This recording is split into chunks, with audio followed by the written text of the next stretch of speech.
C'était il y a un peu plus d'1 an, le début de l'aventure en cuisine pour ces 15 femmes originaires de Sarcelles.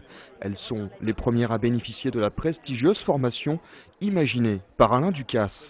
Un programme d'insertion professionnelle pour des femmes sans emploi. Après 1 an de formation en alternance, elles reçoivent aujourd'hui leur CAP, un précieux sésame qui pour beaucoup d'entre elles va changer leur vie. J'ai été à Pôle emploi et tout ça, mais sans succès, jusqu'à ce que j'ai été sélectionnée par des jurys concernant cette formation-là, 15 femmes en avenir. Voilà, et ça a changé beaucoup de choses. Déjà, on prend l'autonomie, et quand on prend de l'autonomie, on prend de la science.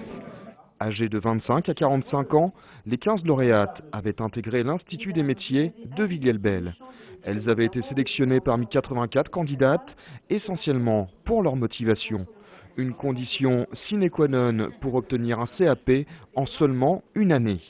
Avec son diplôme en poche, Linda compte désormais ouvrir un salon de thé. Pour moi, c'est vraiment c'est un changement radical. Donc on a appris beaucoup de choses.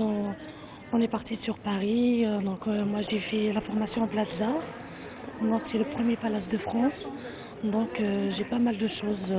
J'ai appris pas mal de choses. Pour le chef Alain Ducasse, l'originalité du projet tient au public visé, des femmes adultes, souvent parents isolés et avec une faible qualification.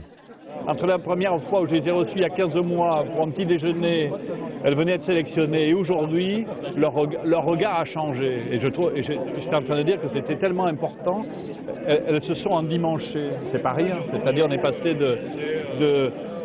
d'à côté, du trottoir d'à côté au trottoir d'en face.